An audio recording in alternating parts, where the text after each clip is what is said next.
Digital marketing నేర్చుకుని AI tools వాడుతూ డబ్బులు సంపాదించాలనుకుంటున్నారా? ఈ నెంబర్కి కాల్ చేయండి.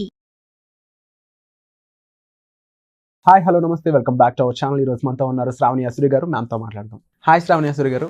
హలో. డిజిటల్ మార్కెటింగ్ అనేది ఏదైతే ఉందో చాలా మందికి జాబ్ పరంగా అటువంటి నీడ్ ఏదైతే ఉందో ఫుల్ఫిల్ చేస్తూ ఉంది. కొంతమందికి ఏజెన్సీలు అంటే కంపెనీ పెట్టుకునే స్కోప్ కూడా ఇస్తూ ఉంది. సో ఈ రెండింటి పరంగా కూడా ఇక్కడ మనీ జనరేషన్ అనేది జరుగుతూ ఉంది, అంటే మనీ జనరేట్ అవుతుంది ఇక్కడ. ఇంకో పక్కన చూస్తే చాలామంది అన్ఎంప్లాయ్మెంట్ లేకపోతే వేరే వేరే అదర్ సోర్సెస్ లేకపోవడం వల్ల ఖాళీగా ఉన్న వాళ్ళు ఎవరైతే ఉన్నారో వీళ్ళకి డిజిటల్ మార్కెటింగ్ అనే ఒక స్కోప్ ఉంది అని తెలిసినా కూడా దీని మీద ట్రైల్ వేయడానికి ఆలస్యం చేస్తున్నారు. కొంతమంది అయితే డౌట్ పడితే ఆగిపోతూ ఉన్నారు. ఎందుకు వాళ్ళు అలా ఆలోచిస్తున్నారు అంటారు? డిజిటల్ మార్కెటింగ్ అనగానే ఒక పర్వతం లాగా ఒక వద్దులే అనే ఐడియా అనేది ఎందుకు వస్తుంది అందరి మైండ్లో? ఫస్ట్ ఆఫ్ ఆల్ అలాంటి వాళ్ళకి ఎలాంటి సబ్జెక్ట్స్ నచ్చుతాయి అనేది క్లారిటీ ఫస్ట్ ఆఫ్ ఆల్ లేదు. ఎందుకంటే న్యూ ఏజ్ థింగ్స్ ట్రై చేసే మైండ్ సెట్స్ లేనప్పుడు అది ఒక పెద్ద ఫ్లా అని చెప్పాలి. But at the same time వాళ్ళు దాన్ని ఎందుకు పర్వతంలాగా అనుకుంటున్నారు, ఎందుకు దాని గురించి అని అంటే టూ మచ్ ఆఫ్ క్లీషే, అంటే too much of information, too much of publicising, అంటే వాళ్ళకి దాని మీద క్లారిటీ ఉండట్లేదు. అసలు దీంతో ఏం చేయాలి అంటే అసలు దాని సింప్లిఫికేషనే టూ మచ్ ఆఫ్ టైమ్స్ ఒకటే మ్యాటర్ని 100 సార్లు డిఫరెంట్గా చెప్పడం వల్ల కూడా జనాల కాంప్లికేషన్ ఏర్పడిపోతుంది. ఏ విషయం అయినా సరే దేవుడిని మొక్కు అనే దగ్గర నుంచి కూడా 100 సార్లు నేను దేవుడిని మొక్కు అని అంటే ఎందుకు అని అడుగుతాడు పిల్లోడు, 10వ అడుగుతాడు. అప్పటిదాకా మామూలుగా మొక్కుతున్నాను అచ్చే ఇచ్చే అంటే అట్లా ఇన్ఫర్మేషన్ టూ మచ్ వెళ్ళిపోతే మనిషికి ఏమొస్తుంది, చిరాకు వస్తుంది. అలాంటి వాళ్ళు కూడా ఉన్నారు. మీరు అడిగిన వాళ్ళు అన్నోన్ పీపుల్ కూడా ఉన్నారు. అంటే ఎందుకులే మనకు అది టచ్ చేయకుండా ఉంటే బెటర్ ఆ సబ్జెక్ట్ని అనుకునే వాళ్ళు. ఫస్ట్ వాళ్ళకి అందరికీ ఏం చెప్తాను అంటే one of the easy and approachable thing ఏంటి అని అంటే డిజిటల్ మార్కెటింగ్. దీంట్లో టెక్నాలజీ ఉంటుంది, నో కోడ్ టెక్నాలజీ ఉంటుంది. మార్కెటింగ్లో సెటిల్ అవ్వాలంటే డిజిటల్ మార్కెటింగ్లో ఒకటే మొత్తం డిజిటల్ మార్కెటింగ్ వచ్చి ఉండాల్సిన అవసరం కూడా లేదు. ఏదైనా ఒక్క పర్టికులర్ దాంట్లో కూడా మనం ప్రావీణ్యం చెందినా మనకి జాబ్స్ ఉన్నాయి. మనకి ఇప్పుడు ఇంకో భయం, ఈ టూ మచ్ ఆఫ్ ఇన్ఫర్మేషన్ వల్ల వీళ్ళకి కూడా ఎలా అయిపోతుంది అని అంటే ఒకడేమో సోషల్ మీడియా అంటాడు, ఇంకోటేమో SEO అంటాడు, ఇంకోటేమో అదంటాడు, ఇదంటాడు, యాడ్స్ అంటాడు. ఏంట్రా బాబు ఇన్ని ఉన్నాయి, ఏంట్రా బాబు దీంట్లో ఇవన్నీ అయిపోయాక నేను ఇప్పుడు దేంట్లో సెటిల్ అవ్వాలి, అందుకే ఎందుకులే అని అనుకుంటారు. ఫస్ట్ ప్రాబ్లం అదే, అలాగే ఉంటుంది. ఇప్పుడు ఎగ్జాంపుల్ SAP లాంటి సబ్జెక్ట్ తీసుకున్నాం అనుకో, ERP, అది మంచిగా నీట్గా వెళ్తాము, ఒక కోర్స్ ఉంటుంది, దాంట్లో వాడు అడుగుతాడు నీకు ఇంట్రెస్ట్ ఏముంది అని అడుగుతాడు. అప్పుడు నువ్వు ఫైనాన్సో సేల్సో డిస్ట్రిబ్యూషన్ అని ప్రాపర్గా ఆ టూల్ నేర్పిస్తాడు. నీకు ఎండ్ టు ఎండ్ ఆ ERP సిస్టంలో ఎండ్ టు ఎండ్ నేర్పించేసి ఎగ్జామ్లో పెడతాడు, తర్వాత జాబ్ ఆపర్చునిటీ చూపించేస్తాడు, క్లోజ్, కథం. ఈ డిజిటల్ మార్కెటింగ్ వచ్చేటప్పటికి నేను 40 మాడ్యూల్స్ అంట, వాడికి అక్కడే అయిపోద్ది. వాళ్ళు అనుకుంటారు 40 మాడ్యూల్స్, 40 మాడ్యూల్స్ ఏంటి అనుకుంటారు. అమ్మడానికి ఏదో పెట్టేసి అనుకుంటారు. ఇక్కడ పాయింట్ ఏంటంటే ఒక్క దాంట్లో సెటిల్ అయినా దానికి జీతాలు ఉన్నాయి. అంటే ఈ 40 మాడ్యూల్స్ అనగానే వీటి నుంచి నువ్వు ఎంతో వర్క్ చేయొచ్చు, ఆ వర్క్ నుంచి నీకు ఎంతో మనీ వస్తుంది, దాని నుంచి నువ్వు బాగా సెటిల్ అవ్వచ్చు. ఇది ఎండ్ పాయింట్. యాక్చువల్గా అది పాయింట్. 40కి 40 ఎవరు నేర్చుకుంటారు? 40లో 40 పర్ఫెక్ట్ అవ్వాలంటే ఎవరికి అవుతుంది? ఎవరికి అవ్వదు. ఇప్పుడు నేను ఫస్ట్ డిజిటల్ మార్కెటింగ్ స్టార్ట్ చేసినప్పుడు వెబ్సైట్ నేనే చేసేది, గ్రాఫిక్ డిజైనింగ్ నేనే చేసేది, వీడియో ఎడిటింగ్ నేనే చేసేది. ఇవన్నీ చేసి అన్ని క్లయింట్లకు వేసి క్లయింట్ మీటింగ్లకు నేనే వెళ్ళేది. అన్ని చేసుకుని నేనే వెళ్ళి అంతా అయిపోయిన తర్వాత యాడ్స్ చేసేటప్పటికి రాత్రి అయిపోయేది. మళ్ళీ నెక్స్ట్ డే కాల్స్ వచ్చేవి. పిచ్చిగా ఉండేది అసలు.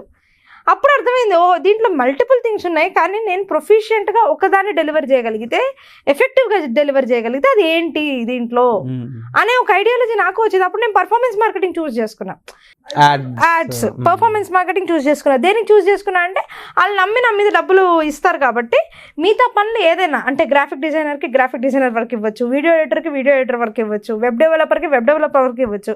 ఇదంతా డిజైనింగ్ పార్ట్. ఇది పక్కకు పెట్టేస్తే అవతల పర్సన్స్ సోషల్ మీడియా మార్కెటింగ్, పోస్టింగ్లకి, వీటికి మ్యూజిక్లు పెట్టడానికి వాటికి ఒక పర్సన్ పెట్టచ్చు. సో అక్కడ క్రియేటివ్. నేను ఎప్పుడు అనుకునేదాన్ని SEOకి బ్యాక్ లింకింగ్, అంటే ఆఫ్ పేజ్ ఒకరికి పెట్టచ్చు, ఆన్ పేజ్ ఒకరికి పెట్టచ్చు, ఇంతమందిని పెట్టుకొని నేను ఏజెన్సీ నడపచ్చు. అంటే నేను ఏం చేయగలుగుతాను, ద పర్ఫెక్ట్ థింగ్, నా మీద బాధ్యత ఏం తీసుకోగలుగుతాను అని అనుకున్నప్పుడు నాకు పర్ఫార్మెన్స్ మార్కెటింగ్ ఇంట్రెస్టింగ్ అనిపించింది. సో నేను performance marketing is my go to get thing అనమాట ఎనీ డే. అయిపోయింది. అదొకటి. రెండో విషయం ఏంటంటే I also realise that I'm a very creative person. నేను చాలా క్రియేటివ్ కాబట్టి నేను స్ట్రాటజీ ఇస్తాను, ప్లస్ క్రియేటివిటీ ఏ విధంగా కంటెంట్ విషయంలో ఎలా చేయాలి. సో 3 థింగ్స్లో నేను ఎక్కువ టైం నా మైండ్ని స్పేస్ని స్పెండ్ చేస్తాను. సో ఇంత ఏజెన్సీ ఉండి నేనే ఇట్లా ఉన్నాను అంటే, ఫ్రీలాన్సింగ్లో నేను అన్ని ట్రై చేసుకుంటూ ఇలా వచ్చి ఇక్కడికి వచ్చి ఇలా అయ్యాను అని అంటే ప్రతి ఒక్కళ్ళు ఇలాంటి పాత్రలోనే వెళ్తారు, అన్నీ చేయలేరు కదా అందరూ. సో మెయిన్ పాయింట్ కంక్లూజన్లో ఏంటి అని అంటే, ప్రతి ఒక్కళ్ళు డిజిటల్ మార్కెటింగ్ నేర్చుకోవాలి, కంప్లీట్గా తెలుసుకోవాలి, ప్రతి మోడల్ తెలుసుకోవాలి. ఎందుకు తెలుసుకోవాలి అని అంటే వాళ్ళ ఇంట్రెస్ట్ ప్రకారం ఒక దాంట్లో ప్రొఫిషియెంట్ అవ్వడం కోసం ఖచ్చితంగా తెలుసుకోవాలి. 40లో ఒక్కటి నేర్చుకున్న వాళ్ళ లైఫ్ సెట్ అయినా. ఎస్, ఇట్స్ యాక్చువల్గా చెప్పాలంటే social media marketing very easy, search engine marketing, search engine optimisation main. వీటి కింద మస్తు ఇంకా చాలా ఎవరు కావాలంటే వాళ్ళు క్రియేట్ చేసుకునే వాళ్ళు 100 క్రియేట్ చేసుకుంటారు, ఎక్స్ప్లోర్ చేసుకుంటూ వెళ్తారు, యాడ్ చేస్తూ పోతారు. ఒక్కొక్క ఇన్స్టిట్యూట్ ఒక్కొక్కలాగా యాడ్ చేసుకుంటూ పోతుంది వెనకాల మాడ్యూల్స్. వాళ్ళు పేర్లు కూడా పెట్టేసుకుంటా ఉంటారు.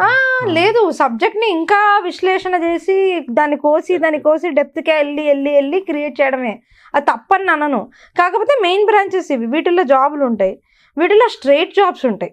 అంటే ఎస్సీఓ, ఇప్పుడు మీరు లింక్డ్ఇన్ ఓపెన్ చేసి డైరెక్ట్ ఎస్సీఓ అని చెప్పేసి టైప్ చేసి డిజిటల్ మార్కెటింగ్ హైదరాబాద్ అని కొట్టండి, 1,00,000 జాబులు వస్తాయి. మినిమం హైదరాబాద్లో 1,00,000 జాబులు వస్తాయి. ఎక్కడో మనం గవర్నమెంట్ జాబులు ఇంతమంది రాస్తే 1,00,000 జాబులు ఓపెనింగ్ ఉండడానికి కూడా కష్టపడతాం, కానీ అక్కడ ఒక మాడ్యూల్కి ఉంది. నేను అదే డిజిటల్ మార్కెటింగ్ మేనేజర్ అంటే ఓవరాల్గా స్ట్రాటజిస్ట్, వాటికి ఒక 1,00,000 జాబులు ఉన్నాయి హైదరాబాద్లో. సో స్ట్రైట్ జాబ్స్ ఇవి. Social media manager straight job, తర్వాత ఎస్సీఓ స్ట్రైట్ జాబ్. ఇందులో వీళ్ళు మళ్ళీ తలపాయించి నీకు మళ్ళీ ఎస్సీఓలో మళ్ళీ ఎస్సీఓ స్పెషలిస్ట్ ఎవరైతే ఉన్నారో వాళ్ళ దగ్గరికి వెళ్ళి నీకు పర్ఫార్మెన్స్ మార్కెటింగ్ వచ్చా నా కంపెనీ వాడు అడగడు. వాళ్ళకి తెలిసి వీళ్ళు డిజిటల్ మార్కెటింగ్లో ఎస్సీఓ ప్రొఫిషియెంట్ అని. వాళ్ళని మళ్ళీ డిజిటల్ మార్కెటింగ్ మేనేజర్స్ అనరు. కానీ డిజిటల్ మార్కెటింగ్ కోర్సెస్ నేర్పించే వాళ్ళ బాధ్యత ఏంటి అంటే మెయిన్గా ఈ 3 మాడ్యూల్స్ ఖచ్చితంగా నేర్పించాల్సిందే. ఓకే, నేర్పించి దానికి తోడైన మాడ్యూల్స్ అంటే ఆన్లైన్ రెప్యుటేషన్ మేనేజ్మెంట్ చేసే వాళ్ళు ఉంటారు. అంటే ఏంటి, నెక్స్ట్ మీరు ఒక మంచి ఎపిసోడ్ చేయొచ్చు ఆన్లైన్ రెప్యుటేషన్ మేనేజ్మెంట్ మీద. తర్వాత కొంతమందికి బ్లాగ్ రైటింగ్స్ కావాలి అంటే ఎస్సీఓకే బ్లాగ్ రైటింగ్ కంపల్సరీ వచ్చి ఉండాలి. ఎస్సీఓ ఎక్స్పర్ట్కి ఆన్ పేజ్ ఎస్సీఓ వచ్చి ఉండాలి. ఆన్ పేజ్ ఎస్సీఓ వచ్చింది వాళ్ళకి అంటే వాళ్ళకి బ్లాగ్ రైటింగ్, కాంటెంట్ రైటింగ్ వచ్చి ఉండాలి. సో ఇప్పుడు కోర్సెస్ తయారు చేసే వాళ్ళు ఎలా తయారు చేస్తారు అని అంటే మా కాంటెంట్ మార్కెటింగ్ కూడా నేర్పిస్తాము.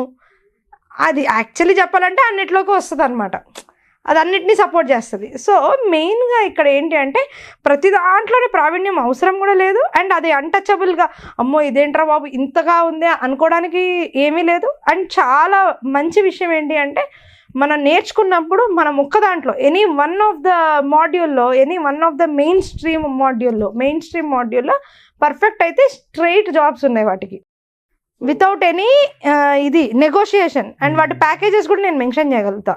సో న్యూ కమర్స్ ఎవరైతే ఉన్నారో డిజిటల్ మార్కెటింగ్ సంబంధించి దీన్ని మనీ మేకింగ్ గా చూడాలి అంటే వాళ్ళకి ఏదన్నా చెప్తారా ఒక 1 లైన్ అబౌట్ డిజిటల్ మార్కెటింగ్?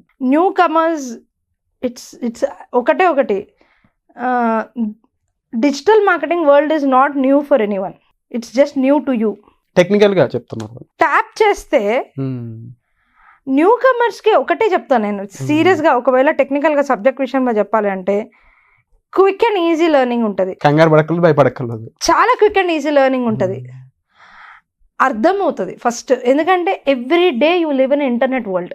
ఈ రోజు ఇంటర్నెట్ లేకుండా దెర్ ఇస్ నథింగ్.